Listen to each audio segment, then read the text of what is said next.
It's the start of the day for thousands, all heading to their destinations with a purpose. But soon it all comes to a grinding halt.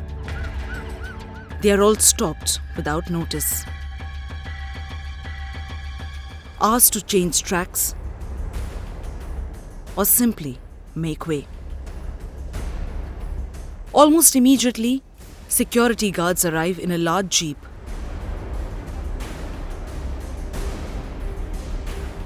Asking cars to make way for a white ambassador car. Sirens blaring, flashing the Lal Batti. Some VIP is in a tearing hurry to get to work.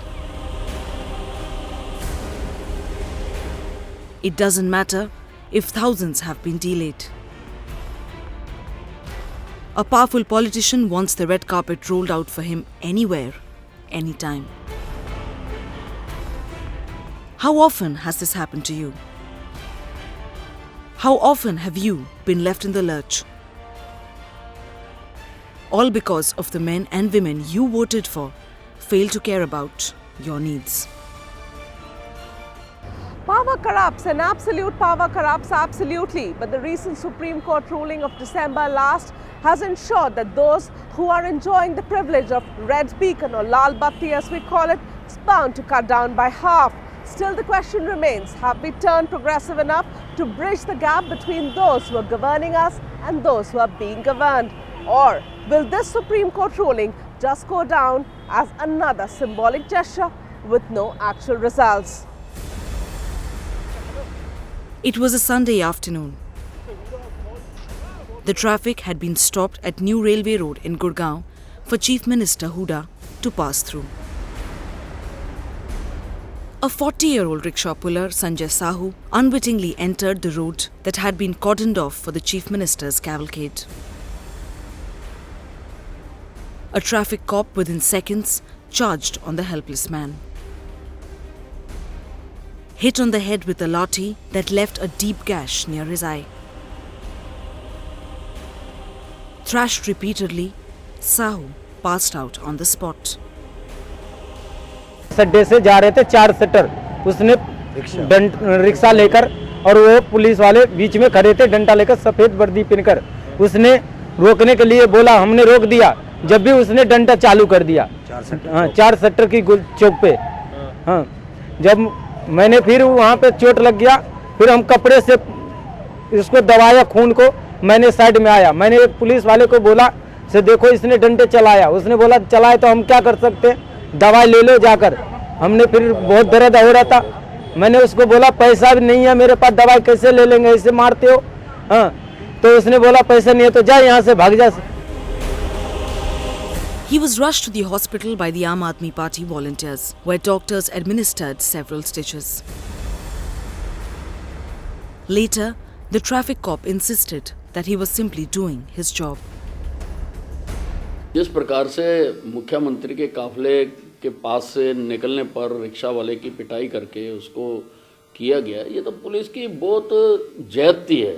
ये जब तक police अपना गब्बर सिंह वाला image दूर नहीं करती है, तब तक लोगों का पुलिस पर भरोसा और विश्वास नहीं हो सकता।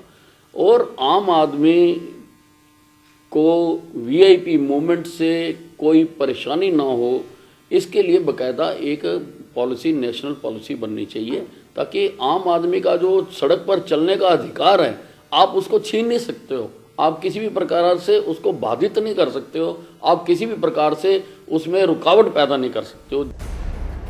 Maybe he was right, because so seeped are we in this VIP culture that policemen find it unsafe to have even a poor rickshaw puller across the Chief Minister's path. This incident in Gurgaon best exemplifies what is wrong with the VVIP and Lal Batti culture. A young rickshaw puller was so badly beaten up that he had to be admitted in hospital. His only fault was that he entered into the cavalcade of Haryana CM Bhupen Singh Hooda. Instead of filing a case against the accused policeman, the police decided not to lodge an FIR in this case and only ordered an inquiry. For years, India's senior politicians have resided in the capital's most luxurious colonial-era bungalows. Protected by gun-toting officers and chauffeur-driven cars running red lights with sirens blazing, even if it was for a wife's shopping trip. But a former tax collector and now the Chief Minister of Delhi is trying to arrest this almost obscene and absolutely redundant syndrome. From eschewing guards, placing his safety in the hands of God, to dressing in polyester shirts,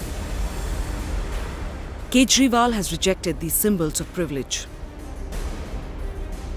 Enjoyed by a tiny minority of judges, civil servants and politicians in a city of 16 million people. दोपहर पानी में कि मंत्री 3 बजे रात को बैठ के यहाँ पे तुम्हारी ड्यूटी कर रहा है. But unfortunately, his men do not seem to be on the same page as him. I'm telling you, there was a conspiracy. Late on Wednesday night, the Delhi Law Minister literally forced the police to conduct a raid without any evidence, any warrant.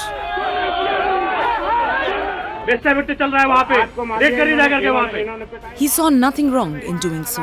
That house is full of criminals because you are not allowing police to work. And this is the culture which has to change. The beacons, the blaring sirens, the subservience of the police is all because you are the master of their fate. And this is what happens. And yesterday, I'm sorry to see the disturbing images you saw even of the Aam Aadmi Party minister. See the way he was commanding the policeman. The moment you become a minister, you feel it's your right to command the policeman. See, the fault must lie at a point where you have the power to remedy the fault. The power to remedy the problem lies with the political establishment because they have the legal authority to fix the system. Obviously, there is a conflict between their perceived personal interest, i.e. the perks of office, and fixing the system. And that is why nobody wants to fix the system. Even yesterday, what you saw is not a searching inquiry as to why the police is not functioning, but a vigilanteism. You have done enough damaging. He was in power now Same rank minister is giving him success. He doesn't want to avoid that. and wanted to assert it. I'm telling you, there is a... From an Aam Aadmi, Somnath Bharti has become Khas now. Police was all running away. They were leaving us in the night. On February 14 last year, the Supreme Court took up the issue which has been agitating the public mind for years. The court criticized the existing VIP culture. A petition filed by the senior counsel Harish Salve gave details about the misuse of the state machinery in blocking roads to give priority passage to VIPs. See, the culture of the police has not changed. Unfortunately, over the years, our political system has inculcated a culture. Believe me, I have also been in office for 3 years, and while we didn't use any of these beacons, etc. in those days, nowadays, of course, I believe law officers have beacons. Even then, once in a while, when you visited the states, and the state provided hospitality, I noticed the way the police used to push people aside. It's a culture which is unfortunately seeped deep inside our police, and especially Delhi police has been sensitized, but in the states it is terrible. 11 months later, in order to arrest the Lal Batti culture, the Supreme Court has banned the use of red beacon with flashers on all vehicles except those used by high dignitaries holding constitutional post. But despite the ruling, there is little that seems to have changed on the ground. Well, the popular belief is that the actions of high-handedness are the ones that reek of being drunk on power are generally committed by our politicians, yet there is no clarity on whether our MPs or MLAs will be excluded from the list of those who get to retain the red beacon. The indications are that they may not be excluded after all, forcing us to believe that even after so many years, our politicians find it very difficult to survive without the symbols of power. It is a little afternoon, and the Supreme Court ruling is the last thing on any official's mind. Our cameras captured how rampantly and openly the ministers, legislators, bureaucrats, and police officials were flouting the rules. Despite Supreme Court censuring proliferation of red beacons, VIPs continue to flaunt Lal Batti culture. It is not only the politicians, but bureaucrats and police officials too use red lights to showcase their authority. Why the common man is absolutely rebellious today? Because it's appalling now, and they are getting the brunt. That's why the governments in power, who are going by the privileged classes and Ambatti culture, they're getting it. A cavalcade of 11 vehicles, all flaunting the much-hyped Lal Batti. This included the Chief Minister, his personal security staff, the Deputy Commissioner, the Forest Minister, and many more officials. But these people consider themselves above it all. I blame the system. Over the period of time, the system has inculcated this culture in the police. So it's not that poor cop's fault. When he goes into his academy, is he taught that you're a servant to the people? Or is he taught that you have to serve a people who rule you? Unfortunately, the latter is the case.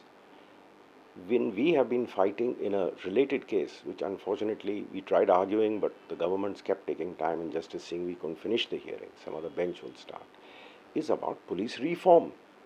Until you make the police independent of their political masters, this is not going to change.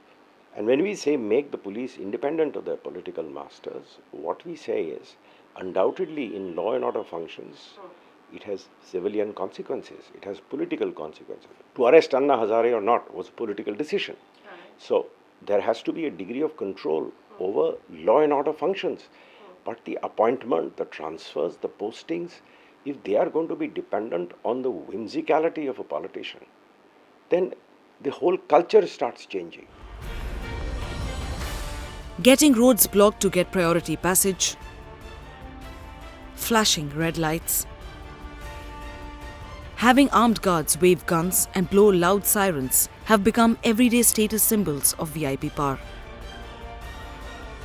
The worst examples of these excesses are seen with the kind of privileges seized by the political class.